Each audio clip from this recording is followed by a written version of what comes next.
9 start करते हैं जी।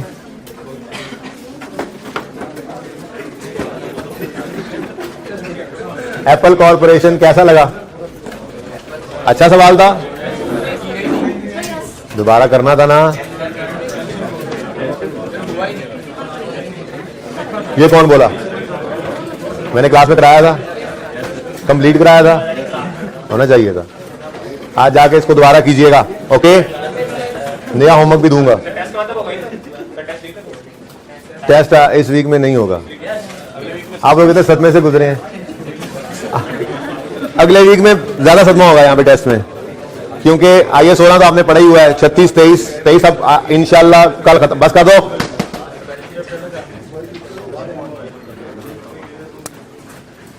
इंशाल्लाह कल खत्म हो जाएगा, आज कल खत्म हो जाएगा बस। उसके बाद हम IAS 20 या 40 में से कोई स्टार्ट करेंगे इंशाल्लाह, ठीक है? गवर्नमेंट ग्रांट या इन्वेस्टमेंट प्रॉपर्टी। तो जाहिर सी बात है छोटे छोटे दोनों स्टैंडर्ड्स हैं, तो अगले टेस्ट तक तो ये एक तो लाजमी पूरा होगा, दूसरा शुरू हो चुका होगा। तो you can expect the unexpected. IAS 16, IAS 23, IAS 36, IAS 40, IAS 20 अगले हफ्ते जो टेस्ट होगा उसके अंदर ये सब कुछ आ सकता है, ठीक है? अब देखो ना, IAS 16 में आपको अब क्या आपने और करना है जी, उसमें नोट ही आ सकता है ना। रीवैल्यूएशन में आपको मसला अब होगा क्या? ऐसा हो सकता है कि टेस्ट में नोट बनाना आ जाए और नोट के अंदर सब कुछ पढ़ा हुआ है IAS 16 वाला, उसको रिवाइज करने की क्या जरूरत है आपको? एक सवाल कोई सा भी उठा के आप किया हुआ कर लेंगे ना, दोबारा एक सवाल कोई नोट बना लेंगे, उसके अगले टॉपिक्स आपको वैसे पता है। तो बोरिंग कॉस्ट में मिक्स हो जाए, गवर्नमेंट ग्रांट उसमें मिक्स हो जाए, इन्वेस्टमेंट प्रॉपर्टी तो अलग ही खैर रखेंगे, ठीक है? तो इनमें से कोई IAS 36 मिक्स हो जाए, वो तो पहले मिक्स करके हमने एक टेस्ट में देख भी लिया है, ठीक है? तो उसमें कोई मसला आपको होना नहीं चाहिए। तो लेकिन आप रिजल्ट गुजर गया, आप अगले रिजल्ट की फिक्र करें, ठीक है? तो आप लोगों ने अपनी तैयारी को बिल्कुल अप टू डेट रखना है। ये जो वीकेंड बीच में आएगा, इस वीकेंड के अंदर आपने एग्जाम लेवल पे रखना है सब चीजों को। IAS 16 अगर एग्जाम लेवल पे था तो अच्छी बात है। 23, 36 ये दो स्टैंडर्ड्स ही है ना, और नया जो होपफुली कल नहीं तो परसों शुरू हो जाएगा। तो आपने क्या करना है, जो काम क्लास में करवाया वो आपने लाजमी दोबारा कर लेना। हाँ ठीक है, IAS 16 की रिवीजन आप ऐसे कर लेना, सिर्फ एक कोई नोट जो सबसे मुश्किल लगा हो सवालों में वो बना लेना, ठीक है? उसके बाद IAS 36 वो तो आसान से ही था, ठीक है? उसको भी आप जो है वो 3 से 4 घंटे में रिवाइज कर सकते हैं। और IAS 23 तो रिसेंट चल रहा है, ठीक है ना? तो कोशिश ये करनी है आपने कि आप साथ के साथ इसको एग्जाम लेवल प्रिपेयर करते रहे। नेक्स्ट वीक के टेस्ट के लिए अच्छे से तैयारी करनी है आपने, ठीक है? सही है। ये क्वेश्चन आपने एप्पल कॉर्पोरेशन का अगर नहीं ट्राई किया तो प्लीज घर पे दोबारा ट्राई कर लीजिएगा। उसूल आपको बताया हुआ है हमेशा के लिए कि जब भी आपको कोई होमवर्क मिले तो पहले क्लास वर्क वाला सवाल किया करें, उसके बाद होमवर्क वाला सवाल किया करें, ठीक है जी? ये क्वेश्चन आपको होमवर्क में दिया था, किसी को तौफीक हुई इसको पढ़ने की? पढ़ाओ। अच्छा, कितने बच्चों ने अटेम्प्ट किया इसे? माशाल्लाह 15-20 बच्चे हैं। तुमने क्यों अटेम्प्ट किया भाई? है क्या? तो घर गए तो घर क्या था, ये पढ़ा नहीं जा सकता था? आई क्या पास पेपर है जी, जमाल नासिर एंड कंपनी। पढ़ते हैं जरा। रिक्वायरमेंट है, keeping in view of requirement of IAS 23 calculate following: total actual interest cost, capitalization rate of borrowing cost. ये जनरल लोन के लिए होगा, जनरल लोन के लिए कैपिटलाइजेशन रेट निकालते हैं ना, स्पेसिफिक लोन का तो अपना रेट मौजूद होता है। और इंटरेस्ट कॉस्ट टू बी, यानी कि total borrowing cost, total interest expense निकालना है, और जो इंटरेस्ट कैपिटलाइज करना है बीच में से वो भी अलग निकाल लेना, ठीक है ना? तो पहले उसने कहा है टोटल एक्चुअल इंटरेस्ट कॉस्ट। ये नहीं करना आपने कि एसडी कॉस्ट में जो शामिल करना है वो अलग कर दें साथ ही, और साथ ही एक्सपेंस आउट नहीं, पहले वो कह रहा है टोटल इंटरेस्ट निकालो और फिर बताओ कैपिटलाइज कितना होना है, ठीक है?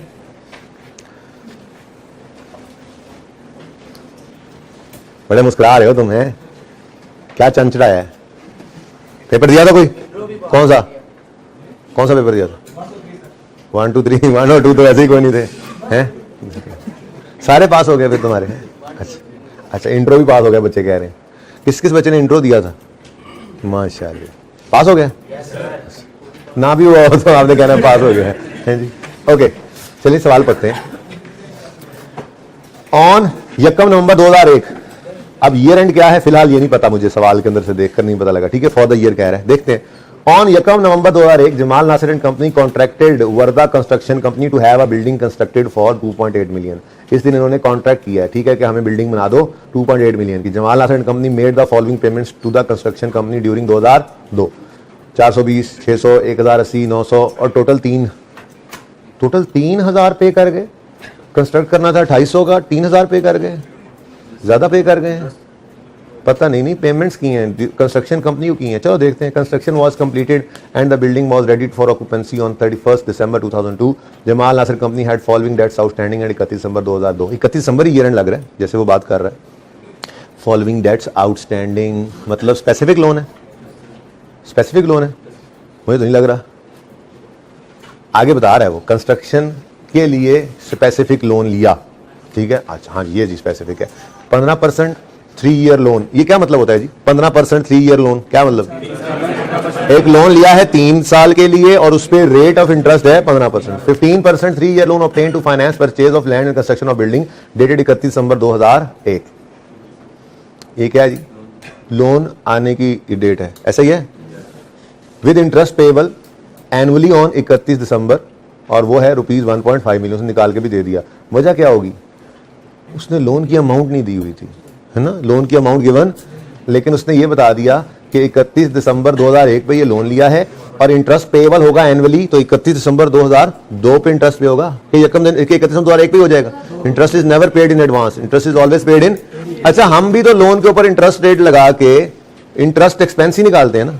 अब वो टोटल इंटरेस्ट जो है इसमें से देख लेंगे कि कैपिटलाइज कितना करना है और एक्सपेंस आउट कितना करना है। उसने इंटरेस्ट भी निकाल के दे दिया आपको, सहूलत, आप लोगों की सहूलत के लिए, ठीक है।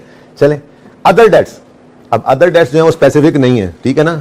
10% 5 ईयर लोन पेबल डेटेड 31 दिसंबर 98, हमने 31 दिसंबर 98 को एक लोन लिया था, वो 5 साल लोन था, तो अभी भी वो आउटस्टैंडिंग होगा with interest payable annually on 31 दिसंबर, यहाँ पे भी इंटरेस्ट निकाल के दे दिया। 12% 10 ईयर बॉन्ड्स इशूड ऑन 31 दिसंबर 1997। देखें असल तो अब आपको ये सारी चीजें पता लगेंगी FAR 2 में जाकर। ये बॉन्ड्स क्या हैं बेसिकली, एक होता है शेयर, ठीक है। अभी तो मैंने वो बात भी नहीं ना कि इशुएंस ऑफ शेयर की बात भी हमने भी करनी है, तो ऐसा ऐसा कुछ बातें यहाँ पे समझ आएंगी कुछ आगे जाके। एक कंपनी से शेयर इशू करती हैं, ठीक है। उसमें होता है कि आपको कहा जाता है कि जी आप 10 रुपए लेकर आए मिसाल के तौर पे, और ये एक शेयर आपका हो जाएगा, आपकी कंपनी के अंदर इतनी मिल्कियत हो जाएगी, ये पैसे आपको कभी वापस नहीं मिलेंगे, ठीक है। इस तरह से कंपनीज कुछ डेट इंस्ट्रूमेंट्स भी इशू कर सकती हैं। कंपनी कहती है जी आप 10 रुपए लेकर आए, आपको हम एक बॉन्ड दे देंगे, ठीक है। ये बॉन्ड पे आपको इंटरेस्ट भी मिलेगा फिक्स, और ये 5 साल बाद आप वापस लाकर बॉन्ड दिखा के अपने पैसे भी ले जाइएगा। तो ये डेट इंस्ट्रूमेंट होता है, लाइक लोन। बैंक जैसे लोन देता है उस पर इंटरेस्ट लेता है, ऐसे ही कंपनीज भी इशू कर देती हैं डेट इंस्ट्रूमेंट्स, ठीक है। तो उसको आप ये 2-3 नाम होते हैं, मैं लिखवा दूंगा, आप ड्राइंग पास के अगर सवाल के अंदर आ जाएं, उसूली पुराने सवालों में आ जाता है उसूली तौर पे। अब वो कह नहीं सकता इस बात को, आपको जिस तरह से नाम लिख दे, परेशानी होती है ना, बच्चे को पढ़ा नहीं होता। फाइनेंशियल इंस्ट्रूमेंट्स हमने पढ़ने जाके FAR 2 में, वहां पे सब पता लग जाता है। फिर भी मैं आपको 3-4 नाम लिखवा दूंगा, वो बिल्कुल लोन की तरह से ही होते हैं, ठीक है। तो बता रहा हूं आपको कि डेट इंस्ट्रूमेंट्स हम इश्यू करते हैं, ठीक है।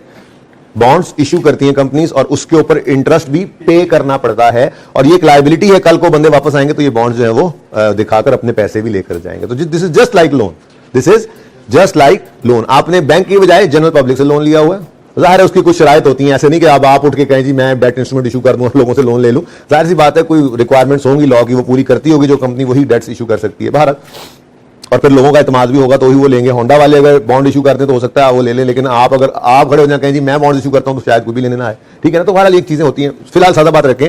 बॉन्ड इशू करेगी कंपनी, डेट इंस्ट्रूमेंट है, इशू करेंगे, पैसे ले लेंगे, आप उस पर पीरियोडिकली इंटरेस्ट देते रहेंगे, ठीक है। और फिर जब वो उसकी मेच्योरिटी पीरियड आ जाएगा, 5 साल के लिए अगर वो लोन लिया था, तो वो बंदे बॉन्ड वापस दिखाकर पैसे अपने ले जाएंगे, और दरमियाने अरसे में उन्होंने इंटरेस्ट भी लिया होगा, ठीक है। तो this is just like loan, बस बैंक से लोन नहीं लिया आपने, जनरल पब्लिक से लिया। बात समझ आ रही है? तो 10% 5 ईयर लोन तो सर हो गया। 10% बॉन्ड्स इशूड, ये जो इशूड है ना, ये बताया करेगा आपको कि ये लोन है। अगर कोई बॉन्ड इशू करता है तो मतलब उसने बॉन्ड इशू किया, पैसे लिए, किसी को पैसे मांग के किसी से, उसको पर्चे पे लिख के दे, तुमने हमें इतने पैसे दिए हैं, हम तुम्हें इतना इंटरेस्ट देंगे और इतने साल बाद ये पैसे भी वापस ले जाना। ऐसे ही खरीदने वाले के लिए ये बॉन्ड इन्वेस्टमेंट बन जाती है, एसेट होता है। लेकिन वही बात कर रहा हूं ना, ये तफसील से बात पढ़ेंगे आप FAR 2 में जाके, IFRS 9 के अंदर फाइनेंशियल इंस्ट्रूमेंट सिलेबस के अंदर है, FAR 2 के, यहां पे नहीं है, ठीक है। बस थोड़ी सी बात जो बता सकता था मैंने बता दी। अच्छा जी, बहरहाल this is just like loan. तो इंटरेस्ट पेबल एनुअली है, और ये तीनों इंटरेस्ट इसने निकाल कर दिए हुए, ठीक है। अब एक तो उसने मांग लिया हमसे टोटल एक्चुअल इंटरेस्ट कॉस्ट कितनी है, तो भाई वो तो शायद गिवन थी। ये नजर आ रहा है जी 31 दिसंबर ही है, बोलो। तो अगर मैं ए रिक्वायरमेंट की बात करूं, टोटल इंटरेस्ट, तो भाई स्पेसिफिक लोन वाला कितना है जी? 1.5 मिलियन, 1500 लिख दूं, रुपीज इन थाउजेंड्स, ठीक है जी। उसके बाद जनरल लोन में क्यों कह रहा हूं, उसने कह दिया था ये अदर डेट्स हैं, ठीक है। दूसरी बात, वैसे भी उसने ऊपर स्पेसिफिकली बात की और नीचे वो क्या कह रहे हैं, एक 98 का लोन आ रहा है। हम इस वक्त एक में खड़े हैं, तो जो 98 से लोन आ रहा है वो स्पेसिफिक तो हो नहीं सकता था, वो तो ऑलरेडी आ रहा था। स्पेसिफिक तो फिर यही बना ना कि जो इन्होंने लिया है 31 दिसंबर 2001 को, तो स्पेसिफिक तो फिर यही बनता है जिस दिन कंस्ट्रक्शन शुरू हुई, ठीक है। तो बाहर उसने वैसे भी अलग कर दिया था, लेकिन नजर भी आ रहा है जो पहले से चले आ रहे हैं लोन, उनको आप स्पेसिफिक कैसे कह सकते हो, तो ऑलरेडी हमारे पास लोन्स थे, उनको यूज किया इसमें, ठीक है। अच्छा जी, उसके बाद जनरल लोन नंबर 1, इस पे कितना लोन इंटरेस्ट दिया 1100। General loan number 2 1200। तो यही जरा ध्यान से देख लेते हैं। 31 दिसंबर 2001 पिछले साल के आखिरी दिन एक लोन लिया, अब उसका इंटरेस्ट अगले साल के आखिरी दिन पे होना है, और वो कह रहे हैं कितना होना है 1.5। तो पूरे साल का फॉर द ईयर एक्सपेंस ये बनेगा 1.5, ठीक है। ऐसे ही 10% 5 ईयर लोन है, इंटरेस्ट पेबल है एनुअली ऑन 31 दिसंबर। हर साल 31 दिसंबर में फिक्स इंटरेस्ट रेट होते हैं, फिक्स इंटरेस्ट वाले बॉन्ड्स होते हैं, लोन्स होते हैं, ठीक है। 1.1 मिलियन, 1100 पूरे साल का बनता है, और ये 1200 पूरे साल का बन गया। तो इंटरेस्ट एक्सपेंस टोटल बन गया फिर। ये तो ऐसी मजाक किया था उसने, फिर ये रिक्वायरमेंट मांग के, ऐसे ही 3 नंबर की ये रिक्वायरमेंट, ठीक है। अगली बात है कैपिटलाइजेशन रेट निकालना है। तो भाई उसकी वर्किंग कुछ याद है, वर्किंग याद है कुछ भाई? यहां पे चमक तो नहीं पड़ रही, यहां पे अगर लिखूं तो लोन की टाइप, लोन 1 और 2 कर लो, लोन या बॉन्ड लिखना वो लिख लो, 1 और 2 भी ठीक है, बस अपने समझना जो है। अमाउंट आउटस्टैंडिंग, अच्छा लोन की अमाउंट, चलो लोन की अमाउंट तरतीब भी रखते हैं, पता नहीं पता ना, पता है मुझे नहीं पता। उसके बाद मंथ्स आउटस्टैंडिंग, ये तो पूरे 12 महीने हैं, जो पता है वो तो लिखते जाए ना। क्यों? क्योंकि ये हमने 31 दिसंबर 98 को लिया था, ये 31 दिसंबर 97 को लिया था, ठीक है। और 10 ईयर बॉन्ड है तो ये 2007 में जाके वापस होगा। ऊपर वाला 5 ईयर लोन है 98 में लिया है, तो 99, 2000, 2001, 2002, 2003, ये भी बात की बात है। तो हमारे साल में तो पूरे साल ही आउटस्टैंडिंग रहेंगे, बात समझ आ रही है। उसके बाद लोन आउटस्टैंडिंग, भाई मंथ्स आउटस्टैंडिंग पता है लेकिन अमाउंट नहीं ना पता लोन की, ठीक है। उसके बाद रेट ऑफ इंटरेस्ट, हाँ ये गिवन है 10% और 12%, और इंटरेस्ट भी गिवन है, कितना 1100 और 1200। अब हमारे पास लोन आउटस्टैंडिंग तो नहीं है, इंटरेस्ट आ गया कितना 300। चलो फॉर्मूला तो याद है ना हमें, फॉर्मूला क्या था? इंटरेस्ट एक्सपेंस निकालते हैं हम कैसे जी? लोन आउटस्टैंडिंग इनटू रेट करके, ऐसे ही है। अब मेरे पास इंटरेस्ट एक्सपेंस भी है, मैं लोन 1 की बात कर रहा हूं, ऐसे ही 2 का भी कर लेंगे। इंटरेस्ट एक्सपेंस लोन 1 का कितना है 1100, लोन आउटस्टैंडिंग नहीं पता, रेट है 0.1, 10%, ऐसे ही है। तो लोन आउटस्टैंडिंग बता सकते हो यहां से कितना, ये 0.1 इधर मल्टीप्लाई हो रहा है ना लोन आउटस्टैंडिंग से, लोन आउटस्टैंडिंग लिख दूं क्वेश्चन मार्क, लोन आउटस्टैंडिंग, ठीक है। तो ये मल्टीप्लाई हो जाकर डिवाइड हो जाएगा, कितना आ गया 11,000। चलो जी, लोन आउटस्टैंडिंग आ गया 11,000, समझ आ रहा है? अब बोलो। उसके बाद ऐसे ही लोन 2 का कर लें, देख लिया आपने, मैं मिटा रहा हूं, इसी को लिखे होकर यूज करना है, ठीक है जी। इंटरेस्ट एक्सपेंस दूसरे का है 1200, उसने बता दिया था। रेट है 12% यानी 0.12, तो लोन आउटस्टैंडिंग ये 0.12 से डिवाइड कर दो, 10,000। लो काम हो गया, अपना तो काम हो गया, कितना 21,000। अब ये मिटा दूं, ये कैसे निकला समझ में आ गया? ये ऐसे ही दोनों का, ठीक है। चाहिए क्या? Capitalization rate. अब दोनों चीजें हमारे पास मौजूद है जी, क्या करेंगे जी हम? रेट निकालने के लिए उसी को रीअरेंज किया था ना, इंटरेस्ट एक्सपेंस 23, ये जो करते हैं काम ओवर, ये कैपिटलाइजेशन रेट निकाल रहा हूं, कैपिटलाइजेशन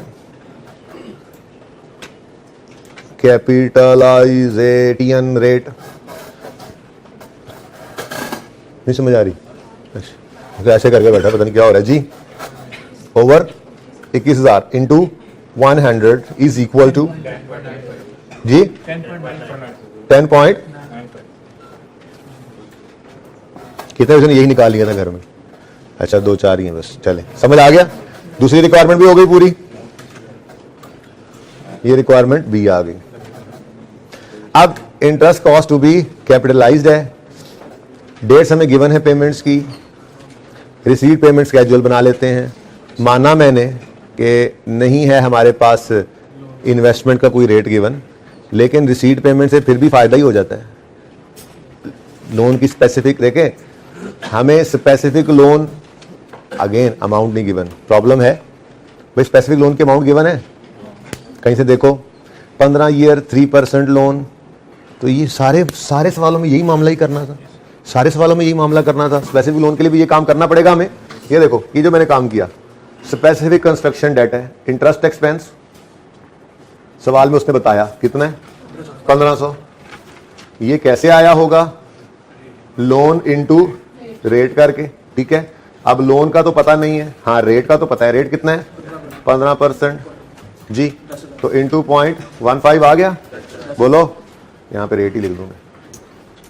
तो क्या आ गया जी हमारे पास लोन, ये 0.15 इधर जाके डिवाइड होगा तो लोन की अमाउंट आ जाएगी 10,000। मेरे ख्याल में तो मैथ का सवाल था, ठीक है। अच्छा, अब रिसीट पेमेंट बनाने से फायदा, अच्छा ज़बानी भी कर सकते हो लेकिन जरा फायदा हो जाता है, ठीक है। अगर आप रिसीट पेमेंट बनाते हो, क्विकली बना लो, receipt payment date description, short, ये वर्किंग है ना हमारी, ठीक है। तो वो अंग्रेजियां बेशक ना लिखो, समझाने के लिए लिखा करते थे, कोई नहीं, शॉर्ट लिख लो, ठीक है।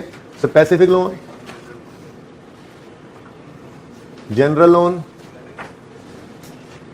बैलेंस। अब बैलेंस को कहीं इन्वेस्ट नहीं करना, लेकिन चलो लिख लेने में हर्ज तो नहीं है, ठीक है। अब लोन ऑब्टेन्ड, आप कहोगे जी 150 आज आपने लिखी ही नहीं, यार लिख लो। इधर देखो, ऐसे शॉर्ट काम करना है। कमेंसमेंट, लेटर ऑफ, जल्दी से बताओ। लोन रिसीव्ड 31 दिसंबर भाई 2001, वर्क स्टार्टेड 31 दिसंबर 2000। हाँ वही जी, एग्रीमेंट किया था 31 दिसंबर पे। चलो खैर, अगली डेट ही हिल गई है। फर्स्ट पेमेंट, अब मैंने पे लिख दिया, भैया मेरी वर्किंग है, कोई मसला नहीं। 1 जनवरी 2000, तो कमेंसमेंट होगी। अब ये पर्चे पे लिख लिया करेंगे, हम बड़े हो गए अब, ठीक है ना। ये पर्चे पे ऐसे लिख लिया करेंगे तीनों डेट्स, क्या डेट्स को, जी वर्क नहीं, वर्क स्टार्टेड क्यों लेना है जनवरी, जब हमारे पास आ गई फर्स्ट पेमेंट की डेट। जब डेट सवाल पे गिवन है तो मैं क्यों ऐसे यूं करूं। 31 एक दिन का फर्क है, लेकिन मैं 1 जनवरी को ही रखूंगा कमेंसमेंट, ठीक है ना। हालांकि एक दिन का फर्क है, अपना कॉन्सेप्ट क्यों छेड़े, बात समझ आ रही है। और सीजेशन वर्क कंप्लीटेड या ईयर एंड, जो पहले हो जाए। तो construction was completed on 31 December 2002, exact पूरा साल, बेहतरीन। कितने महीने, 12 मंथ्स। ये पर्चे पे ही कर लिया करेंगे। करना है तो ठीक है, पेपर पे कर लिया करो, लेकिन अब टाइम बचाना है। अब पूरी कहानी में लिखने बैठ जाना, ये हमारी वर्किंग थी, ठीक है। Commencement of capitalization of borrowing cost, भाई याद हो गया बस, ठीक है। COMM लिख दिया अपने पास, वर्किंग बेशक अपने पर्चे वर्किंग बनाओ, वर्किंग वन यही लिखो, लेकिन COMM डॉट, ठीक है। लेटर ऑफ लोन, जो शॉर्ट, जितना शॉर्ट कर सको कर लो इसको। उसने कौन सा इसको आगे रिक्वायरमेंट के अंदर लिखा हुआ है कि यार आप ये सारी अंग्रेजियां लिख के बताओ, थोड़ा टाइम आप बचाएंगे, ठीक है ना, तो बचाओगे ना। ये जनाब किसके लिए होता है, ये स्पेसिफिक लोन के लिए रूल होता है, पता है ना आपको। अच्छा, और मैंने आपको ये अर्ज की थी कि अगर हम बेहतर है रिसीट पेमेंट को इसी डेट से शुरू कर लें तो अच्छा रहेगा, ठीक है। तो लेटर से 1 जनवरी 2002 है, बोलो कमेंसमेंट। अच्छा, अब इस दिन क्या हुआ जी, लोन रिसीव्ड, बस ठीक है, मेरी वर्किंग है, ये वर्किंग है, वर्किंग रिक्वायरमेंट नहीं है। रिक्वायरमेंट होती तो चलो मैं कहता यार लोन रिसीव्ड पूरा लिखो, बट ठीक है, लोन रिसीव्ड कितना, 1500, 10,000 बेटा, क्या हो गया, हद हो गई, अभी निकाल के 10,000 लोन आया, ठीक है। अब नंबरिंग क्या करनी, 4 तो पेमेंट, 1 2 3 4। लोन स्पेसिफिक की कोई रीपेमेंट आ रही है नहीं, क्यों, क्योंकि 3 साल का ये लोन लिया था। हाँ, इसका इंटरेस्ट पेएबल है एनुअली ऑन 31 दिसंबर, तो ये भी ध्यान रख लेना। बहरहाल जिंदगी आसान ही है, मुश्किल नहीं है। Number 1, number 2, number 3, number 4 A और नंबर 4 B। जनरल लोन हमारी बिला से उसका आना जाना, पता है ना हमारी बिला से कहां जाता है वो लोन का आना, जनरल लोन का आना जाना, वैसे आना जाना भी नहीं हुआ इस साल आउटस्टैंडिंग, लेकिन फिर भी उसका इंटरेस्ट सब जाए पहाड़ में। हमारा मकसद है स्पेसिफिक लोन, उसका आना भी रिकॉर्ड करेंगे, उसका अगर रीपेमेंट हो रही होती तो वो भी जाना भी रिकॉर्ड करते, लेकिन नहीं हो रही, ठीक है, उसका इंटरेस्ट भी, ठीक है। कैसा लगा सवाल, अच्छा जी। 1 जनवरी को ही क्या हो गया, यहां से लगा दें हमें भाई, यहां से लगा दें या यहां से, ताकि ये थोड़ा बहुत तो नजर आता रहे जी। 1 जनवरी 2002 फर्स्ट कंस्ट्रक्शन पेमेंट जी, कितना, 4200, 420, ओह माय गॉड 420, ये कुछ गड़बड़ लग रही है मुझे। 1000 में कर रहे हैं सवाल। 10,000 का लोन 10,000 ही था, वो 1500 लिया था। सही जा रहा है काम, दे लो, मरवा ना देना जी। 420 कितना बच गया? 95। आगे बढ़े। अच्छा ये कितना बचा था? 9580। नहीं करना इन्वेस्ट, लेकिन अपनी तरतीब तो ना छेड़े। 9580 और यही बैलेंस में आ गया 95। आज इसको इन्वेस्ट करेंगे? नहीं कर सकते ना। इन्वेस्टमेंट रेट खुद से थोड़ी अज्यूम कर लेना है, हाफ कर लेते हैं जी जितना इंटरेस्ट है। नहीं, ऐसा कुछ अज्यूम नहीं करना। रेट नहीं है बस, ठीक है, वर्किंग में इंटरेस्ट नहीं लेंगे। नेक्स्ट जी, नेक्स्ट है जी 1 मार्च को सेकंड कंस्ट्रक्शन पेमेंट कितनी है? अभी भी काम चल रहा है जी। 8980।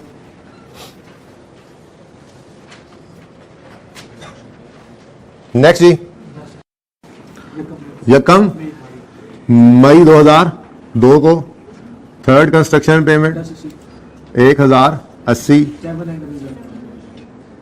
यार कमाल नहीं हो गया? परेशान करने के लिए उसने हमें।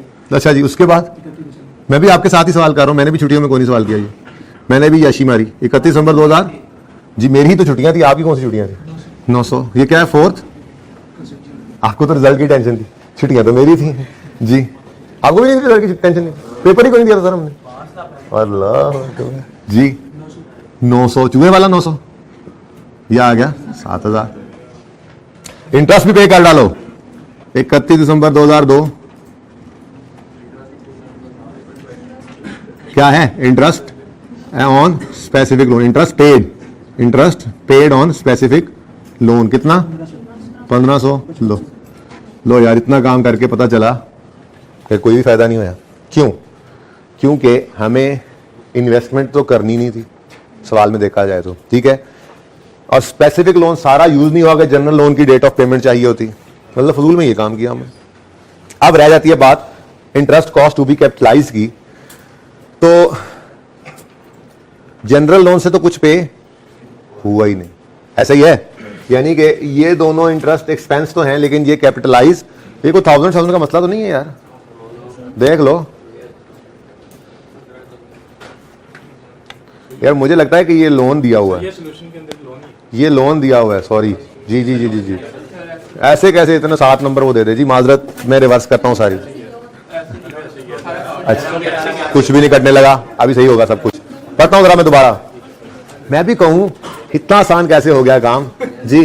भाई देखो, इतना मुश्किल काम नहीं था करना, आसान काम था। उसने कहा 15% 3 ईयर लोन है जो ऑब्टेन किया है to finance land construction and building dated 31 December with interest payable annual 31 December, और डैश लगाकर उसने 1.5 मिलियन का लोन दिया हुआ है। बहुत माजरत चाहता हूं जी, मैं 1500 का लोन है, तो ये काम आपने नहीं करना था। No issue. तो यार क्या हो गया, मैं भी इंसान ही हूं, की हो गया?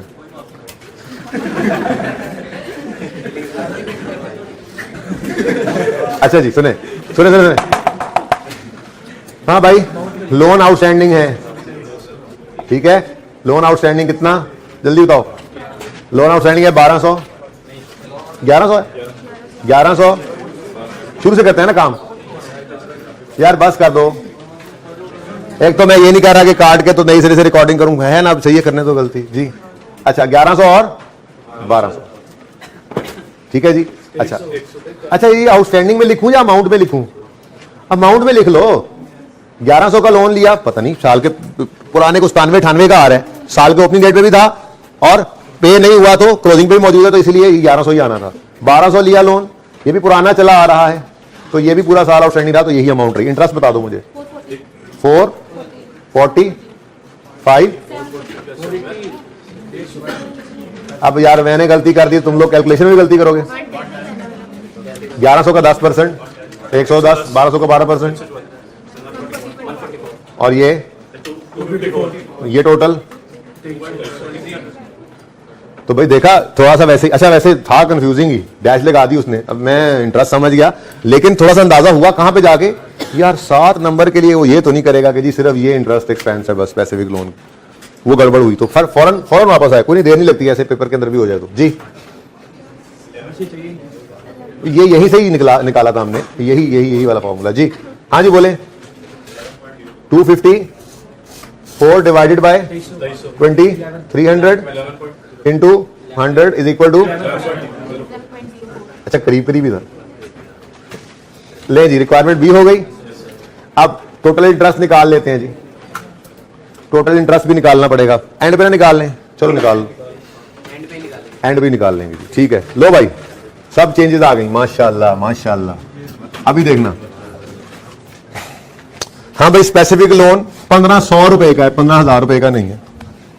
तो जब यहां पे आया 1500 का स्पेसिफिक लोन, डेट तो वही है ना, ठीक है। 420 निकल गया तो अभी देखना इसका बड़ा होता पहली पेमेंट में। सुभान अल्लाह, को सुभान अल्लाह। 1080 या तुसी, मतलब 7 से भी गलती हो सकती है, इंसान ही है ना जी। बोलो 600 पूरा यार, 600 पूरा गया, 480। थर्ड पेमेंट 1080 की है, क्या करेंगे 1080 ब्रैकेट में लिखेंगे, 480 स्पेसिफिक में से गया, 600 जनरल में से। फोर्थ पेमेंट 900 जनरल में से। Interest paid on specific loan यहां पे निकाल लेते हैं जी, पे किया पूरे साल का इंटरेस्ट, क्या कह रहा है जी, interest is payable annually on 31 December. तो 1500 का लोन था, इंटरेस्ट रेट क्या है जी इसका 15% है, और 12/12, ठीक है। पूरे साल का इंटरेस्ट जी कितना 225। डन जी। कैपिटलाइजेशन रेट निकल चुका है 11.04, और हमारे पास ये भी सारी चीजें आ गई। Interest borrowing cost to be capitalize जी। लोन प्रोसेसिंग चार्जेस हैं कोई, इंटरेस्ट ऑन स्पेसिफिक लोन, आज इंटरेस्ट ही है स्पेसिफिक लोन पे, इन्वेस्टमेंट इनकम नहीं है। चलो अपना फॉर्मेट नहीं छेड़ते जी। इंटरेस्ट ऑन स्पेसिफिक लोन, कोई किस्त पे हो रही है, लोन की कोई किस्त पे नहीं हुई, तो 1500 का लोन था इंटू 15%। अब कैपिटलाइजेशन भाई ले आमिर 12 महीनों की करनी है, तो सादा सी बात है, पूरे 12 महीने लोन आउटस्टैंडिंग रहा, पूरे 12 महीने का इंटरेस्ट बनता था, और ये पूरे 12 महीने कंस्ट्रक्शन भी होती रही ना, तो सारे के सारा जितना पे किया है वो सारे का सारा इधर भी आना है, ठीक है। कितना 225,000 लेस इन्वेस्टमेंट इनकम वो है नहीं, तो 225 ही आ गया। थर्ड क्या था जी, interest on general loans, date of payment 600, बाद में रेट लगा लेते हैं। ये रेट क्या है 11.04% निकाल के आए हम। वर्किंग, इसको वर्किंग नहीं रिक्वायरमेंट बी कहेंगे, ठीक है ना, रिक्वायरमेंट बी में निकाला था। अब डेट ऑफ पेमेंट है 1 मई, पूरा मई, जून, जुलाई, अगस्त, सितंबर, अक्टूबर, नवंबर, दिसंबर, कितने महीने 8/12। मंथ्स नहीं लिख रहा, साथ बटे के अंदर फासला नहीं डाल रहा, क्यों, सस्पेंशन नहीं है, जाने दो आगे। नेक्स्ट 900, इन्वेस्टमेंट के लिए भी ये तीर आज नहीं लगे क्योंकि इन्वेस्टमेंट रेट ही नहीं गिवन जी। 900 इंटू 11.04% इंटू 225 इंटू 11.04% इंटू क्यों, डेट ऑफ पेमेंट और वही वर्क कंप्लीशन डेट है, तो बस ये ही आना था 160, डायरेक्टिव बार लिख दो 160.36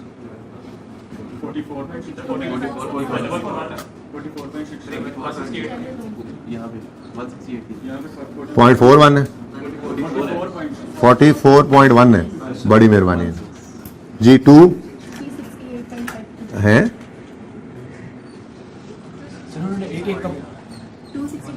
वो एक एक का बता लो, ये तो 0 है जी।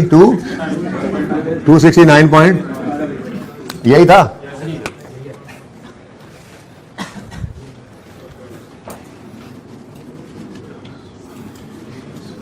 Total interest specific loan 225 already निकल चुका, कहीं से भी रेफर कर दो, ठीक है, इधर से रेफर कर दो, निकाल ही दो यार। फिर 1500 इंटू 15%, पूरा साल आउटस्टैंडिंग रहा, इंटू 12/12, 225। ठीक है जी। दूसरा लोन कौन सा है जी? 10%। इधर देखो, यूं लिख लिया करो, 10% लोन। ठीक है ना, उसकी निशानी बन जाएगी, उसका नाम बन जाएगा 1 2 की बजाय जी। कितना लोन था? 1100 लोन था, 10% इंटरेस्ट रेट था, इंटू 10% इंटू पूरे साल आउटस्टैंडिंग रहा ये भी, वो हम यहां पे करके आए हैं 12/12। ठीक है ना। दोनों ही लोन्स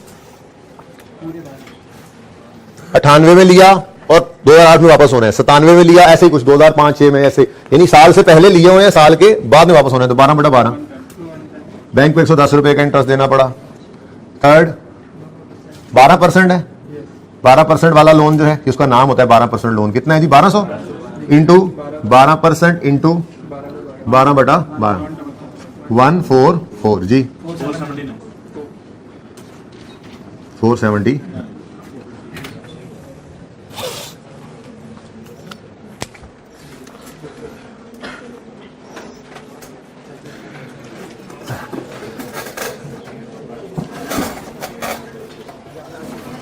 भाई सही है?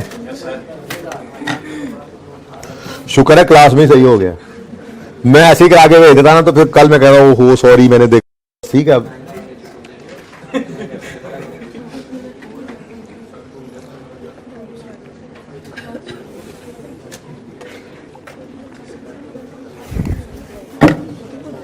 अच्छा जी,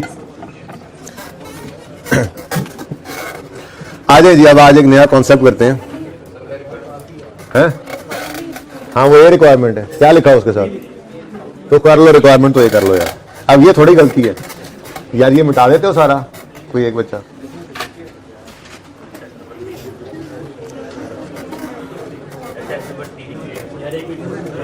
इधर से मिटाना शुरू यार, बुक में होगा ना ये सोल्यूशन यार, समझ आ गया? ट्राई कर लेना, मिटा दो सर, सारा मिटा दे यार, सारा मिटा दे यार, सारा मिटा दे। किसी की आवाज पे कान नहीं धरना।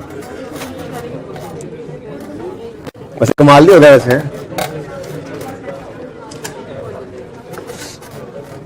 अच्छा, वैसे लग रही है इंटरेस्ट ही ज्यादा रहा था, आपस की बात है, लेकिन फिर सवाल की जान ही निकल जाती थी, सवाल में से कुछ निकलता ही नहीं था। देखो ना, बात करता है with interest payable annually equal से मेरा 1.5 मिलियन। मुझे धोखा हो गया भाई, ये भी सारा मिटा दो यार, कर लेते हैं। क्या था उसमें? एक एमसीक्यू में मसला आ रहा है और कह रहे हैं टेस्ट 3 की डिस्कशन। अभी करते हैं। सोल्यूशन मिल गया आपको? सोल्यूशन अपलोड हो गया था? सोल्यूशन आप लोग तो ऑनलाइन वाले हैं नहीं, ठीक है। वो आप लोगों को भेजा नहीं टीए ने, उनसे कह दें। अच्छा जी, नया एक कॉन्सेप्ट है, कंस्ट्रक्शन जो होती है ना, कंस्ट्रक्शन, उसमें बेसिकली ना प्रोग्रेस बिलिंग का एक कॉन्सेप्ट होता है। क्या होता है जी? प्रोग्रेस बिलिंग का मतलब ये होता है कि जैसे जैसे कॉन्ट्रैक्टर काम पूरा करता जाता है स्टेज वाइज, वैसे वैसे वो आपको बिल भेजता है। ठीक है।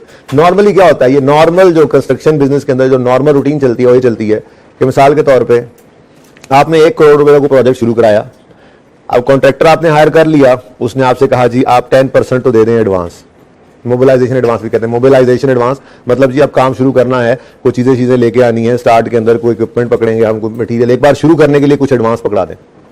अब वो आपने 10 लाख रुपए एडवांस दे दिया, अब उसने काम शुरू कर देना। ठीक है। अब जब वो स्टेजेस एक बनाई होती है ना कि जी जब बुनियाद पूरी होगी तो ये एक स्टेज है, ये एक प्रोग्रेस कंप्लीट होगी तो आपका जो खर्चा इसमें होगा उसमें ज़ाहिर प्रॉफिट अपना डाल के आप उसका बिल हमें दे दोगे। स्टेज कंप्लीट करते जाओगे तो हम पैसे देते जाएंगे, ये ना हो के पैसे लेके वो भाग जाए, सारे पैसे पहले देते। ठीक है। तो इसी तरह से स्टेजेस बन जाती हैं। ठीक है। बुनियाद पड़ेगी तो एक बिल आ जाएगा, फिर तुमने भी पेपर दिया था, हाँ पीछे मत मुड़ के देखो, कौन सा? और इकोनॉमिक्स का? पता है, अकाउंटिंग और इकोनॉमिक्स को दिया था। Yes so sharp. अच्छा जी, बात हो रही थी बुनियादों तक एक स्टेज बन गई, बुनियाद पूरी होगी, उन्होंने कॉन्ट्रैक्टर साहब ने बिल भेज देना है। ठीक है। अब रूटीन क्या होती है? रूटीन ये होती है कि जो 10% एडवांस दिया हुआ है, अच्छा अभी कैलकुलेशन करेंगे, बात ज्यादा अच्छी समझ आ जाएगी। अगर आप 10% एडवांस को साइड पे रखे और उसके हर बिल को, उसने तो जितना काम कंप्लीट कर लिया उसने उतना आपको बिल भेजना है, बल्कि ये बात वहीं पे करते हैं, एडजस्ट करना जरूरी है। फिलहाल तो थोड़ी साइंस समझ लें। तो प्रोग्रेस बिलिंग क्या है? हर स्टेज के ऊपर आपको कॉन्ट्रैक्टर जो है वो बिल भेजता रहता है और आप साथ साथ पैसे पे करते रहते हैं, ठीक है ना। अब इसको जरा प्रैक्टिकली जाकर देखते हैं, इसमें 2-3 चीजें आती हैं साथ में, ठीक है। एक क्वेश्चन है, ये आपकी बुक्स के अंदर मौजूद है, बुक्स अवेलेबल हो गई हैं, इसलिए आप लोग भी कोशिश करें आप बुक्स जो है वो अपने पास अवेलेबल कर लें, मेरी जिंदगी जरा आसान हो जाएगी। उसमें ये होता है कि यार बुक का फलां पेज ओपन करो, ठीक है ना, तो जिंदगी सुकून में रहती है। वरना मुझे वो लेक्चर नोट्स बनाने की टेंशन ज्यादा होती है कि यार ये क्वेश्चन भी डालना है, वो भी हैंड आउट में आ जाए, ठीक है ना।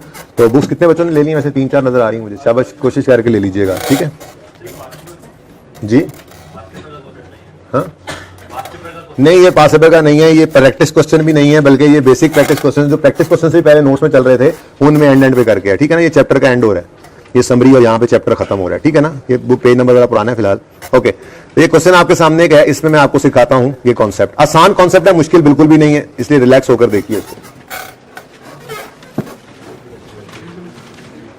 नजर आ रहा है सबको क्वेश्चन? ओके ये इंशाल्लाह भी बुक्स आ जाएंगे ना तो फिर सबको ही नजर आ जाया करेगा, यहां से नजर नहीं आएगा बुक से देख लिया करेंगे। लेकिन इससे हेल्प ये मिलती है, जैसे मैंने नंबरिंग आपको सिखाई, अब जो क्वेश्चंस आपने किए हुए हैं उनकी नंबरिंग, अब जब आप वो क्वेश्चन अपने पास जब रिवीजन में करेंगे तो वो नंबरिंग आप वहां पे उसके ऊपर कर सकते हैं। आपको पता है कि नंबरिंग किस तरह से की हुई थी हमने, और बच्चे नॉर्मली पिक्चर ले लेते थे, ठीक है। अच्छा, तो इसलिए क्वेश्चन यहाँ पे ओपन करके ना उसके ऊपर लिख भी दिया करता हूँ। सवाल पढ़ते हैं, 2-3 चीजें इसमें सिखानी थी, पहले मैं ज़बानी बात करने लगा तो मैंने कहा वो जरा बात अच्छी समझ नहीं आएगी, बेहतर है हम इस तरह से समझ लें। Mister Imam commence the construction of project on 1 January 2016 and will end on 31 December 16। पूरे साल प्रोजेक्ट चल रहे हैं। The cost of project is estimated amounting to 200 million, 200 million उसकी कॉस्ट है। The following terms of contract are agreed with contractor. 10% of the cost of project will be paid at the time of agreement, that is on 1 January 16 as down payment। ये क्या है जी? Advance. 10% क्या दे दिया जी? 200 का 10% 20 million उसको advance में दे दिया, ठीक है, कॉन्ट्रैक्टर को। फिर this amount will be adjusted against quarterly progress bills. क्या मतलब कि हर बिल जब आएगा, देखो ना, एक सादा सी बात हमें वैसे ही तो पता ही है कि मिसाल के तौर पे आपने एक फर्नीचर खरीदेंगे, ऑर्डर दिया, ठीक है, ऑर्डर दिया तो आपने कहा कि जी भाई फर्नीचर बना दो, उसने कहा जी 100 रुपए का फर्नीचर बनना है, आप 30 रुपए एडवांस दे दो। आपने एंट्री पास कर ली, advance debit cash credit, advance for furniture, ठीक है ना, 30 रुपए से, ओके। अब फर्नीचर जिस दिन आएगा तो आप फर्नीचर को क्या करोगे? 100 रुपए का फर्नीचर डेबिट करोगे और सबसे पहले ये एडवांस क्रेडिट करोगे 30 और बाकी कैश पे करोगे, या नहीं भी करोगे तो पेबल बनेगा 70। तो ये एडवांस क्या है? राइट टू रिसीव ना, राइट टू रिसीव फर्नीचर, ठीक है। तो इसको आपको क्या करना पड़ा? फर्नीचर इन फ्यूचर, ठीक है ना। तो इसको आपको एडजस्ट करना पड़ता है ना। तो ये उस तरह की बात कर रहा है कि आप पहले एडवांस दे देंगे, फिर जब हर क्वार्टरली बिल, मतलब एक साल में कितने क्वार्टर होते हैं? एक क्वार्टर में कितने महीने होते हैं? 3 महीने का एक क्वार्टर होता है और एक साल में 4 क्वार्टर होते हैं। मतलब हमने ये तय किया उससे कि ये पकड़ो 20 मिलियन और हर 3 महीने बाद तुम जितना काम हो जाएगा कंप्लीट, ठीक है, वर्क कंप्लीशन की बेस पे प्रोग्रेस बिलिंग मतलब जितनी प्रोग्रेस होती जाए उतना बिल डालते जाए, ठीक है ना, प्रोग्रेस बिलिंग इसको कहते हैं। तो प्रोग्रेस जितनी हो जाए उतना बिल आप दे देना, हर 3 महीने में जितनी प्रोग्रेस होगी उतना बिल दोगे। जब वो बिल आएगा तो हम उसमें से ये 10% को एडजस्ट करते जाएंगे, लेकिन पहले में से नहीं कर लेते होते, वरना फिर फायदा क्या हुआ? जैसे मिसाल के तौर पे पहला बिल आया है 50 मिलियन का, हाँ आपने 20 मिलियन एडवांस दिया था, आप सारे उसमें एडजस्ट करो, यार फिर एडवांस का की फायदा आया, ठीक है ना। तो ये भी बताता हूं आप कैलकुलेशन करके। बहरहाल क्वार्टरली बिल्स के अंदर इसको एडजस्ट करना है। क्यों एडजस्ट करना है ये अभी समझाता हूं। असल में ना कॉन्ट्रैक्टर ने 200 मिलियन का जो प्रोजेक्ट है ना, तो उसने बिल 200 मिलियन का ही डालना है आपको। क्यों? बिल्डिंग तो 200 मिलियन की बनाई है उसने, तो बिल 200 मिलियन का आएगा। अब आप अगर उन बिल्स को भी पे कर दें 200 मिलियन के और 20 का एडवांस भी पे किया, उसको एडजस्ट ना करें, तो आप 200 वाली चीज 220 में बनवाई, अच्छे अकलमंद आदमी, आप तो अकलमंद आदमी है, इसलिए एडजस्ट करेंगे। अभी कैलकुलेशन देखते हैं, ठीक है। एनीवेज आगे कहता है एक और चीज भी होती है। कंस्ट्रक्शन जो है, मतलब ये एक ऐसी चीज है कि ऐसे नहीं है कि आपने उसको जो है वो मशीन को जरा चला के भगा के गाड़ी को देख लिया सही चल रही है, नहीं, बिल्डिंग है, 100 मसले मसाइल उसमें आ सकते हैं। सीवरेज का काम सही नहीं हुआ, सीपेज शुरू हो गई, ऊपर को जो है वो पीसीसी सही नहीं डला था, कुछ बारिशें ज्यादा हुई तो लीकेज शुरू हो गई, या जो है वो प्लास्टर के अंदर त्रेड़े आने लगी। कंस्ट्रक्शन है, 100 मसले मसाइल होते हैं। तो कॉन्ट्रैक्टर जो है वो 2 नंबर ही नहीं लगा गया। इसको देखने के लिए नॉर्मली प्रोजेक्ट्स, बड़े बड़े प्रोजेक्ट्स के अंदर क्या किया जाता है, हर बिल में से कुछ पैसे उसके रख लिए जाते हैं, रिटेन कर लिए जाते हैं, जिसको रिटेंशन मनी कहा जाता है। और उसको ये कहा जाता है, और ये पहले तय होती हैं बातें, भाई देखो हर बिल जो आएगा ना आपका, उसमें से लेट से हम 5% 7% उसमें से रिटेन कर लिया करेंगे, अपने पास रखेंगे, और इसी तरह हर बिल से इकट्ठा करते करते यानी टोटल प्रोजेक्ट की कॉस्ट का 5 या 7% हम अपने पास रिटेन कर लेंगे। ये है तुम्हारी अमानत, लेकिन ये जिस दिन तुम बिल्डिंग हमारे हवाले करोगे, हम यूज करना शुरू करेंगे, उसके इतने अरसे बाद हम बिल्डिंग को चेक करने के बाद तुम्हें ये दे देंगे। वो अरसा पहले तय हो, 6 महीने हो सकता है, बिल्डिंग कंप्लीट के बाद साल हो सकता है, 1.5 साल, 2 साल, जितना अरसा आप तय कर लें कॉन्ट्रैक्टर के साथ, ठीक है ना, कि भाई हम चेक करेंगे बिल्डिंग को, मसला मसाइल आया तो ताकि तुम जो है वो उसको पाबंद हो, वरना तुम नहीं सही करोगे तो हम तुम्हारे पैसों से सही करेंगे। बात समझ रहे हैं, ठीक है ना। ये पहले चीजें तय हो जाती हैं कि बिल का इतने परसेंट, हम हर बिल का इतने परसेंट रिटेन कर लेंगे, तो एट द एंड पूरे प्रोजेक्ट का उतना परसेंट, 5 या 6% वो रिटेन हो गया। अब वो पहले ही दिन बैठ के तय करते हैं, जी ये जो रिटेन किया हुआ मनी है, रिटेंशन मनी, ये हम आपको वापस करेंगे बिल्डिंग कंप्लीट होने के इतने अरसे में, तो वो अरसा सवाल के अंदर दिया होगा, उसमें फिर वापस हो जाता है। तो वो बात आगे लिखी हुई है। पहले क्या कहा था, 10% of the cost of project will be paid as advance which will be adjusted against quarterly bills, ठीक है, progress bills. Next 5% of the cost of project will be retained and shall be paid 6 months after completion of the project. The details of bills submitted by contractor during the year are as follows. On completion of phase 1, on completion of phase 2, on completion of phase 3 and 4, ठीक है, the bill will immediately be paid on receipt. Required है, assuming year end is 31 December, you are required to pass journal entries and extracts and prepare extracts from financial statements, ठीक है, कोई मसला ही नहीं है। सबसे पहला मसला तो ये है कि हम तरतीब बना लें जरा कि हुआ क्या है हमारे साथ, कैसे कैसे बिल आते रहे और कैसे कैसे हम उनको पे करते रहे, ठीक है ना। अब बिल प्रोग्रेस बिल, ठीक है, डेट भी तो होती है ना इसकी, प्रोग्रेस बिल जो है वो एक आया हमें, कौन सा जी, 31 मार्च 2016 पर। ये बिल उसने भेजा हमें, कितना है जी, 50 मिलियन का। अमाउंट कितनी थी इसकी, लेकिन आपको पता है कि आपने 10% पहले ही एडवांस दे रखा है, ठीक है। अब 10% एडवांस बनता कितना था, 20 मिलियन बनता था ना, 200 का 10%, पूरे प्रोजेक्ट की कॉस्ट कितनी है, 200, ये ठीक है। और उसका 10% जो आपने एडवांस दे दिया वो कितना, 20। अब उसको एडजस्ट करना जरूरी क्यों है, देखो, अगर आप 31 मार्च, 30 जून, फिर 30 सितंबर और 31 दिसंबर, ये 4 बिल उसने भेजे ना, पहला 50 का था, दूसरा, तीसरा भी 50। अच्छा, ये मुश्किल सवालों में ऐसा नहीं होगा, जाहिर बदलेगा, ठीक है। अच्छा, अब अगर आप हर बिल सारा ही पे कर दें तो आपने यहां कितने पे कर दिए, 200, ठीक है। लेकिन मसला क्या है, आप 20 का एडवांस पहले पे कर चुके हैं, तो मतलब आपने 220 पे कर दिए, ये तो गलत हो जाएगा, ठीक है ना। तो इसलिए जरूरी क्या है, हर बिल में से 10% को एडजस्ट करते हैं। सारा इकट्ठा क्यों नहीं वापस कर लेते, पहले ही प्रोग्रेस बिल में से 20 क्यों नहीं माइनस कर लेते, क्योंकि यार वो कहेगा मैंने मोबिलाइजेशन एडवांस दिया था आपने, यार मैंने काम भी चलाना है, तो आपने एडजस्ट करना है, हर बिल का 10% आप एडजस्ट कर लिया करो, ठीक है ना। तो देखते हैं फिर क्या होता है। हमने क्या करना है जी, एडवांस कितना है, 10%, ये एडवांस। अब उसने बिल भेजा, ये 50 का बिल भेजा, कॉन्ट्रैक्टर ने बिल भेजा कितने का, 50 का, तो हमने इसका 10% 5 माइनस कर लिया इसमें से, ठीक है। 45 नहीं, अभी रुको, आपने से कहा कुछ हम रिटेंशन भी कर लेंगे तुम्हारे बिल की, ठीक है, रिटेंशन मनी कितना जी, उस बेचारे के बिल के 5%, 50 का 5%, ये भी हम रख लेंगे।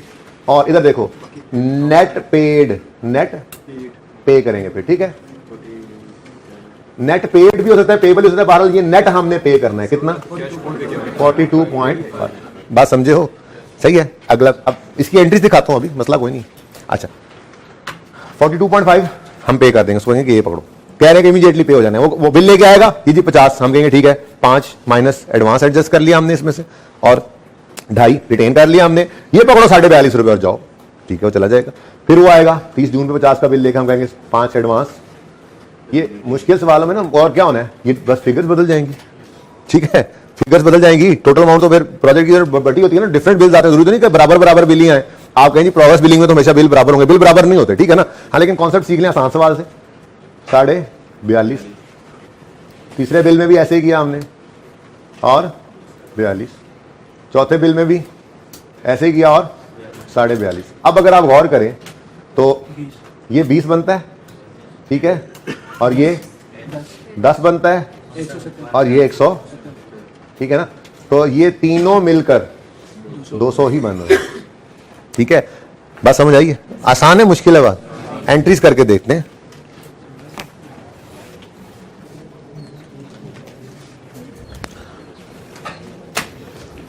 एंट्रीज के लिए भी डेट्स लगी हो तो अच्छी होती हैं, लेकिन सवाल आसान है, फिलहाल मैं डेट्स नहीं लगा रहा। प्रोजेक्ट शुरू हुआ जी 1 जनवरी 2000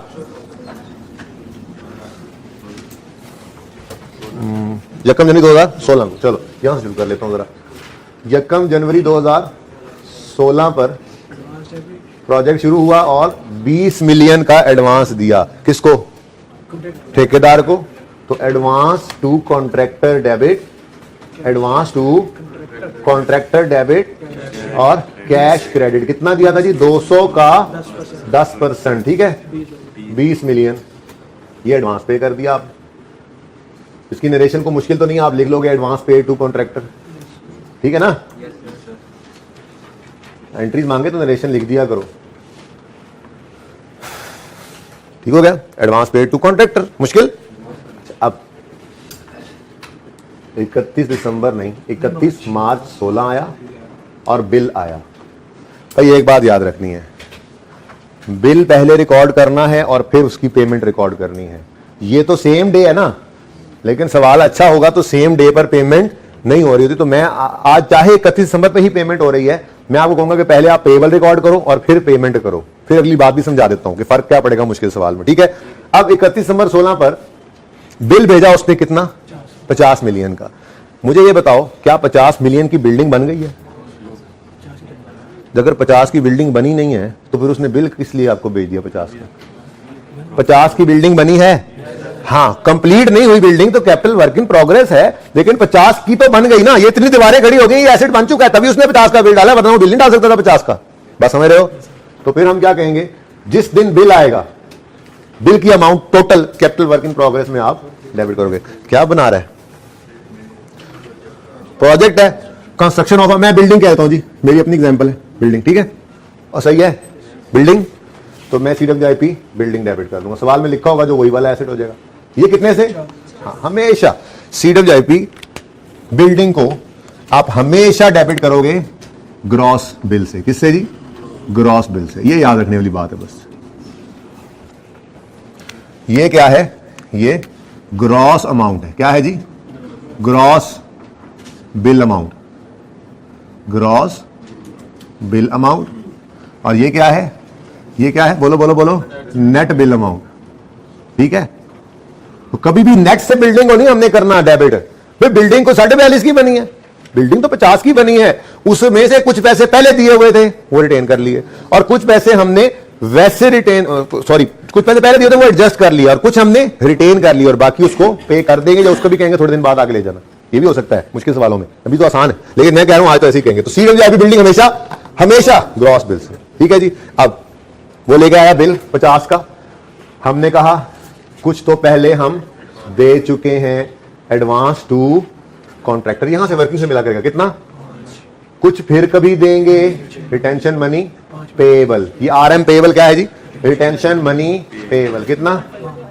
और मैं कह रहा हूं कुछ थोड़ी देर के लिए यहां पे लिख लो अभी, क्या? अच्छा लो कैश ही कर दो, कैश नहीं, पेबल नहीं। वो कह रहा था असल में ना, इस सवाल में क्या कह रहा है, द डिटेल्स क्या, the bill will immediately be paid on receipt. इसलिए चलो अभी कंफ्यूज नहीं करता आपको, वैसे जबानी समझा दूंगा अगले सवाल के लिए जब तैयारी करनी, जो होमवर्क में करना होगा सवाल। ठीक है ना? तो कैश, ये बात समझ आ गई? वो बिल आया, ये देखो इसकी हम नरेशन क्या लिखेंगे, first progress bill recorded. First, मुश्किल थोड़ी है, फर्स्ट प्रोग्रेस बिल रिकॉर्डेड। ठीक है, तो नरेशन भी हो गई। अच्छा ये देखो क्या हो रहा है, वो बिल आया 50 का, हमने कहा कुछ पहले दे चुके, कुछ फिर कभी देंगे, कुछ अभी ले लो। ये एंट्री है, ये प्रोग्रेस बिल आया, CWIP की एंट्री है। कितनी बिल्डिंग बन गई? 50 रुपए की, इसको जगा दो। तो CWIP बिल्डिंग डेबिट। अब कुछ पहले दे चुके, कुछ फिर कभी ले लेना, कुछ अभी ले लो, बाकी अभी ले लो बल्कि। ठीक है ना? बिल्डिंग आई, 50 का बिल आया, हमने क्या कहा, कुछ पहले दे चुके, एडजस्ट हो गया, कुछ फिर कभी ले लेना, कब? बिल्डिंग कंप्लीट होने के 6 महीने बाद, कुछ फिर कभी ले लेना, और बाकी सारे ये पकड़ो। ठीक हो गया? नेक्स्ट, ये किसी वजह से मैं ऐसे ही ना, चलो रहने दो। नेक्स्ट बिल कब आया?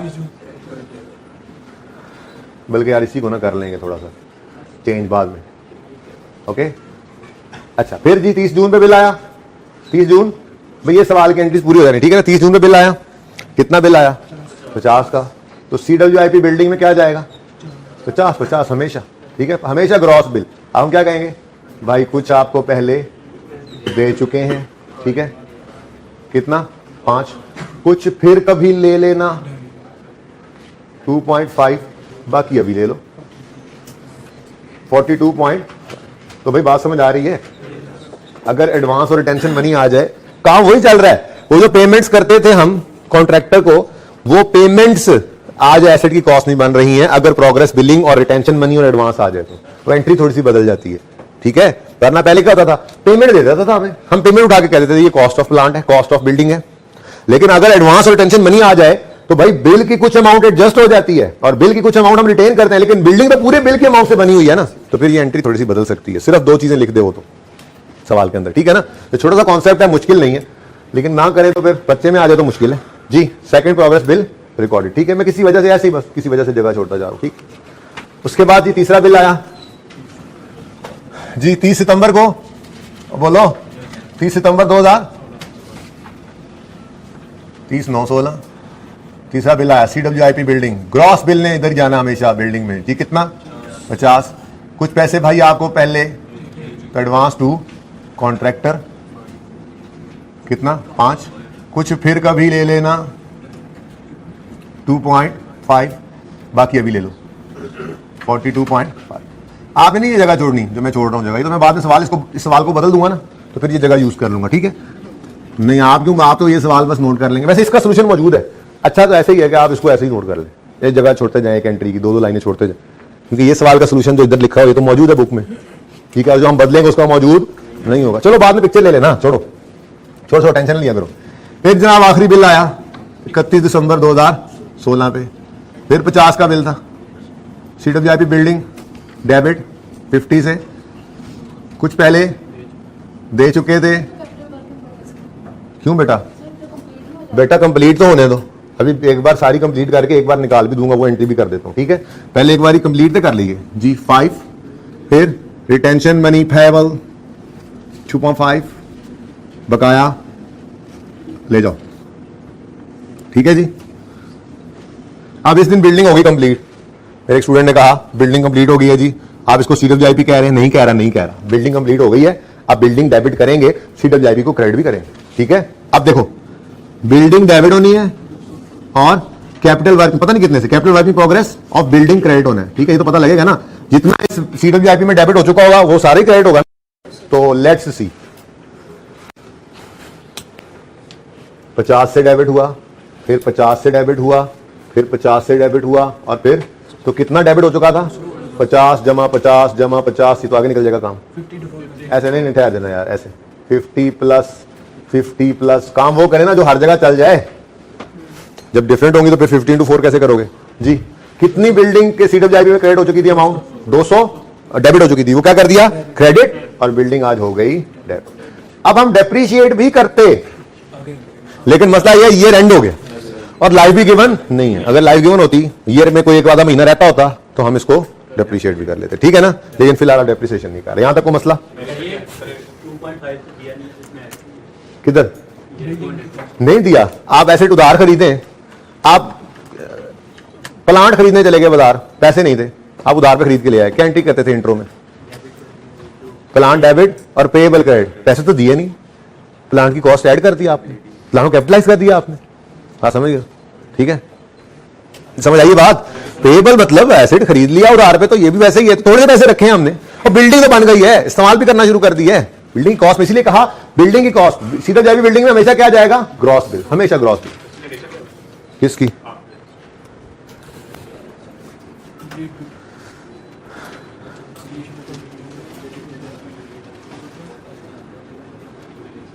ट्रांसफर्ड फ्रॉम CWIP, कुछ भी कर दो, मुझे यही समझ आया, कुछ भी कर दो, आसान सी बात, ठीक है। आप लिख दो CWIP building on completion transfer to building account.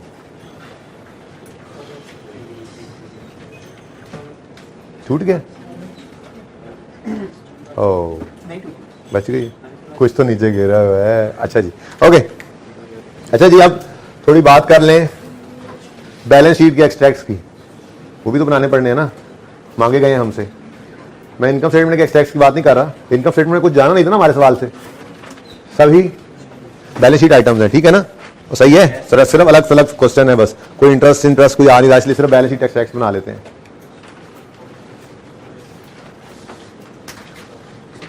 2016 चल रहा है,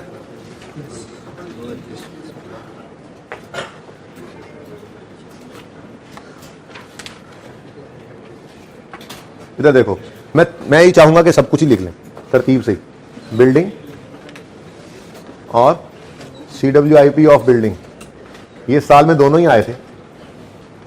मैं तो ये कह रहा हूं कि अगर आपको खुदा ना खास्ता डायरेक्ट बैलेंस शीट बनानी पड़ जाए तो आप कैसे बनाएंगे, ठीक है, तो वो उसके लिए डायरेक्ट एंट्रीज कर लेंगे ना। यहाँ पे जैसे मैंने कहा हमेशा ग्रॉस बिल ने आना है, कहां पे, CWIP में, तो CWIP बिल्डिंग डेबिट हुआ था पहली एंट्री में।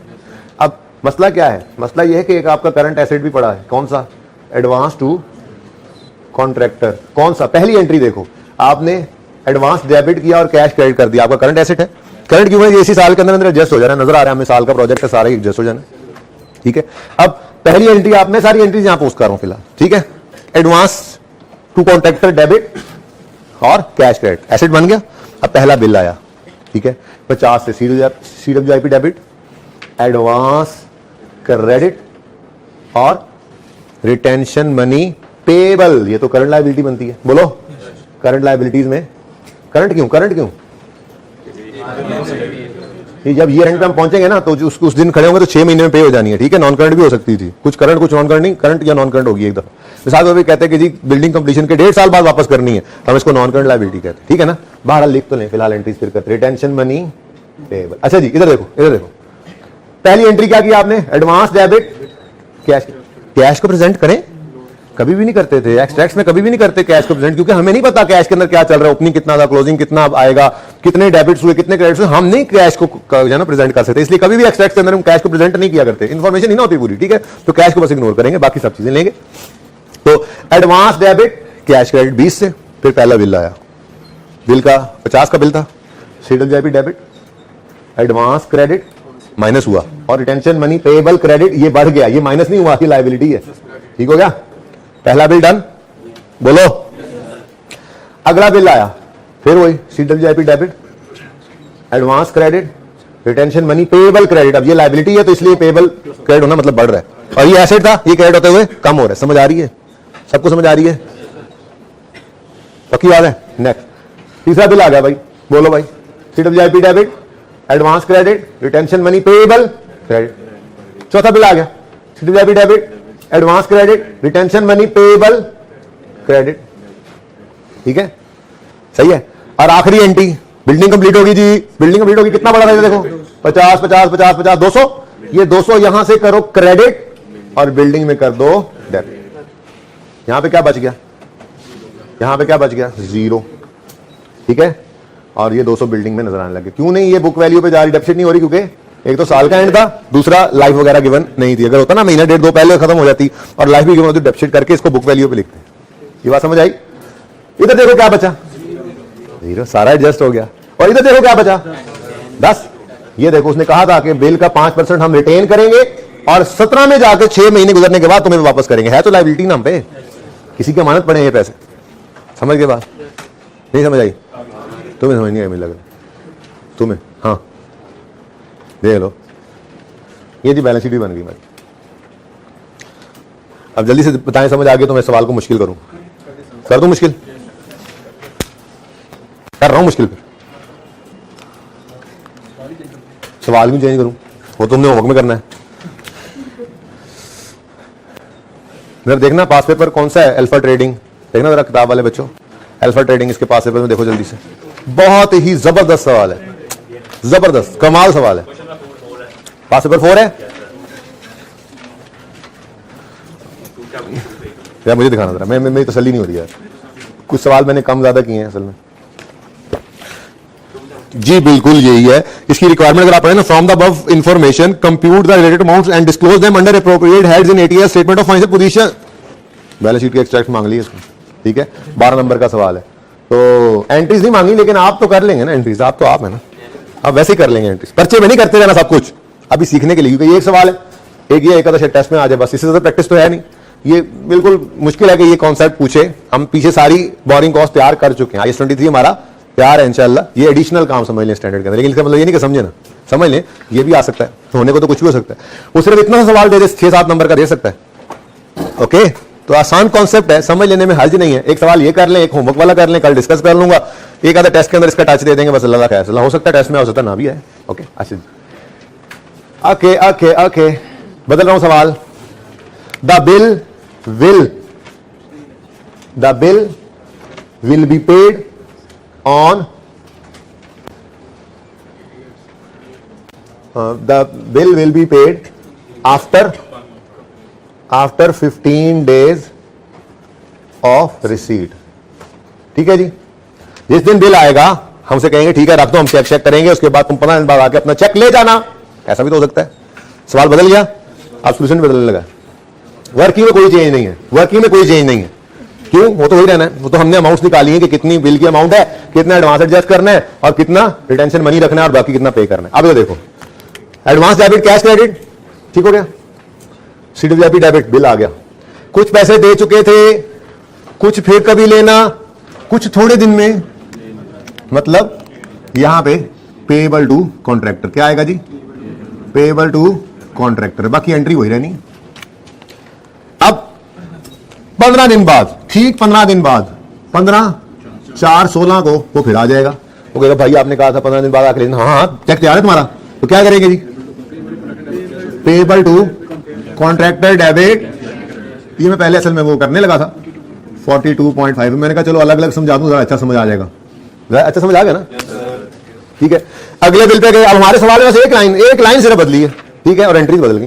ठीक है, अगला बिल आया भाई 50 का बिल है, कुछ पैसे तुम्हें दे चुके, कुछ फिर कभी ले लेना और कुछ 15 दिन बाद ले लेना।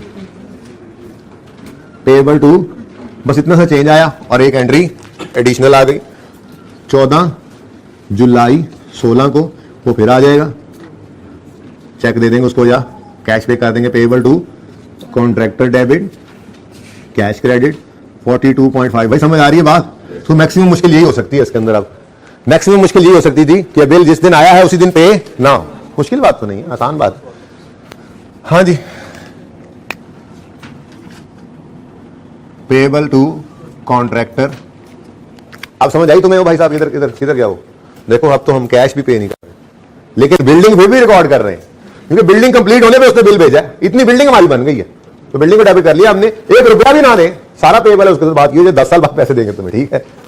बिल्डिंग डेबिट करनी है जिस दिन ये बन जानी है, ठीक है। और जिस दिन कंप्लीट हो जानी है उस दिन बिल्डिंग डेबिट करके डेप्यूट करना भी शुरू कर दें। अभी सीडब्ल्यूआईपी डेबिट कर दिया ग्रॉस बिल से, ठीक है जी। ओके, फिर आएगा जनाब 15 अक्टूबर 16 पे आ जाएगा। फिर हर 15 दिन बाद आ जाता है। फिर बिल लेने के बाद 2 चक्कर लगवाते हैं इसके, ठीक है ना। पेएबल टू होगा ना मेरी तरह सेहतमंद, तो उन्होंने 2 चक्कर लगाओ इससे, थोड़ा वजन कम हो उसका जी। Cash credit 42.5। तो अब ये क्या क्या क्या लिखेंगे narration? First bill recorded paid, recorded paid, ठीक है ना। रिकॉर्डेड पेएबल टू ठेकेदार, क्रेडिट कर दिया। और फिर ओ यानी कि बैलेंस शीट में भी कुछ कमाल होगा। क्या कमाल होगा? हाँ जी, एक करंट लायबिलिटी और भी आ जाएगी। वो 15 दिन बाद, हमारे साल खत्म होने के अगले साल शुरू होते ही 15 दिन में पे हो जाएगी, लेकिन 31 दिसंबर 16 दिन पेएबल है ना, ठीक है। पेएबल टू आप कहोगे नहीं जी हमें तो हर एंट्री करके दिखाएं, तो भाई हर एंट्री करनी है तो ठीक है कर लो। पहली एंट्री 50 से CWIP debit, advance credit, retention money payable credit और पेएबल टू कॉन्ट्रैक्टर 42.5 से क्रेडिट और फिर डेबिट, फिर क्रेडिट होगा, फिर डेबिट। तो भाई क्या करना, थोड़ा अक्ल इस्तेमाल कर ले। बात समझ रहे हो ना? बात समझ रहे हो? क्रेडिट होता है, पेएबल रिकॉर्ड होता है और 15 दिन बाद डेबिट हो जाता है सिफर, फिर क्रेडिट होता है, फिर डेबिट सिफर, फिर क्रेडिट होता है, फिर डेबिट सिफर। आखिरी जो क्रेडिट हुआ वो अभी डेबिट नहीं हुआ था कि ईयर एंड हो गया, तो सिर्फ एक पेमेंट आएगी 42. तो एंट्रीज में क्या चेंज आया और बैलेंस शीट में क्या चेंज आया, समझ में आती है बात? सिर्फ इतना सा चेंज है। ओके, ये इतना सा, एक ही बिल रह जाएगा ना। ये 2 पड़े तो 2 कर दो। अब वो बातें भी क्लियर हो रही हैं। वो जो मैं कहा करता था, कॉस्ट ऑफ बिल्डिंग के अंदर आपने क्या लेना है? कंस्ट्रक्शन की कॉस्ट लेनी है। पैसे पे किए या नहीं किए, ठीक है ना। तो ये इससे समझ भी आ जाती है बात।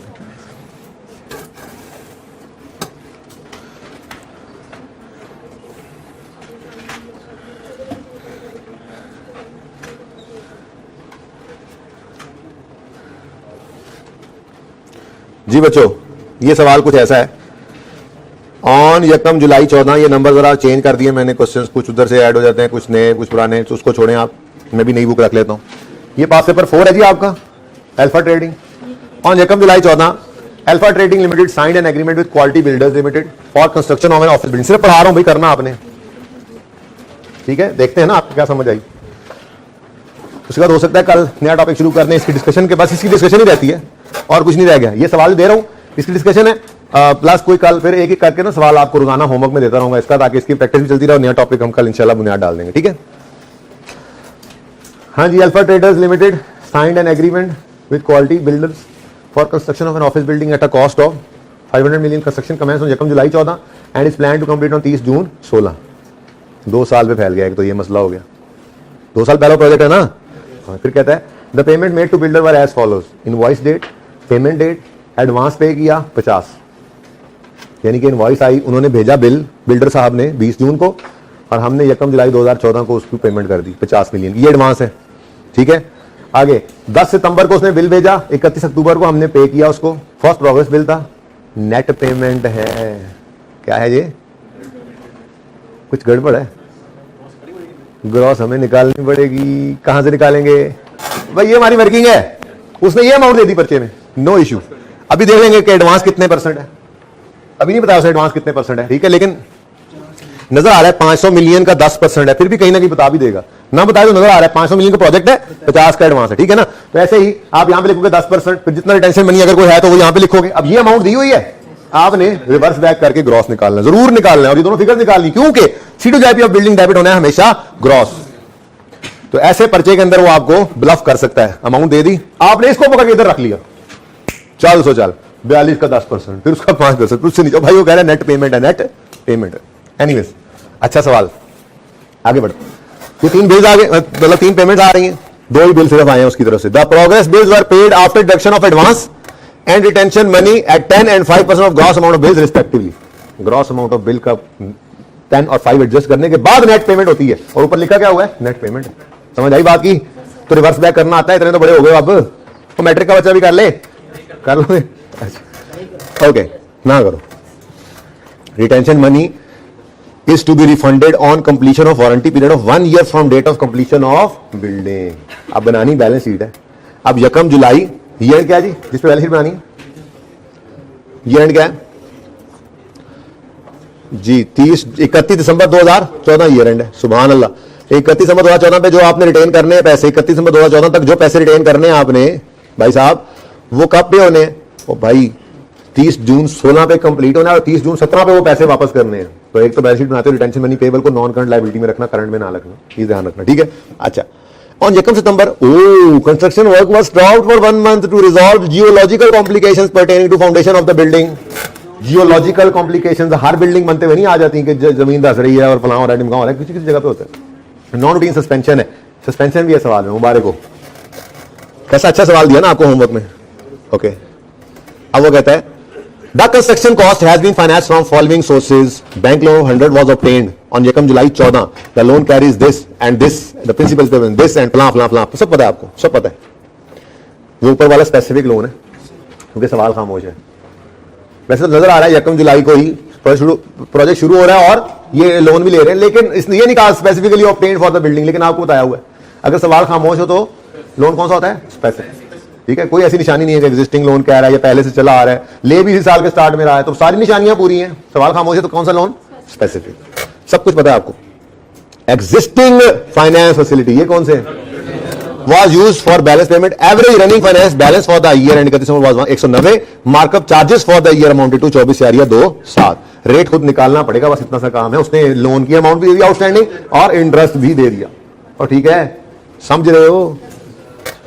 Surplus funds are available were invested. कमाल का सवाल है जी, कमाल का सवाल है। एक तो प्रोग्रेस बिलिंग भी आ गई, दूसरा स्पेसिफिक लोन भी है, तीसरा जनरल लोन भी है, चौथा इन्वेस्टमेंट इनकम भी है, और करना कराना कुछ नहीं है, बैलेंस शीट बनाना एंड पे, ठीक है ना। सुकून से अपना सवाल शुरू करो, कमेंसमेंट सेशन लिखो, स्पेसिफिक लोन का इंटरेस्ट निकालो, जनरल लोन का इंटरेस्ट निकालो, रिसीट पेमेंट बनाओ, इन्वेस्टमेंट इनकम निकालो, और बोरिंग कॉस्ट भी कैपिटलाइज आ जाएगी, ठीक है।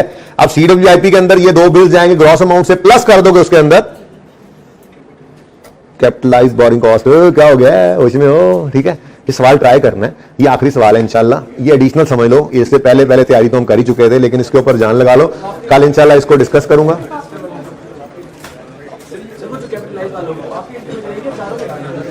देखो भाई साहब पूछ रहे हैं, एक्सक्यूज मी, भाई साहब पूछ रहे हैं कि इंटरेस्ट, भाई साहब एक मिनट, इंटरेस्ट जो है वो कैपिटलाइज करना है, वो एक ही बार करना है, एक ही बार कर दो एंड पे, ठीक है। इंटरेस्ट तो कैपिटलाइज करना है, वो हर बिल के साथ तो नहीं कैपिटलाइज होता, इंटरेस्ट पे कैपिटलाइज होना बिल के साथ तो नहीं है। हाँ, तो हम ईयर एंड पे देखेंगे कितना कैपिटलाइज करना है, जो वर्किंग से निकला है वो एक ही बार एंड पे, बस उसकी एंट्री CWIP डेबिट कैश या पेबल इंटरेस्ट पेबल क्रेडिट करोगे, ठीक है ना। ठीक है जी, आज के लिए इतना ही, यही होमवर्क में। अल्लाह हाफिज।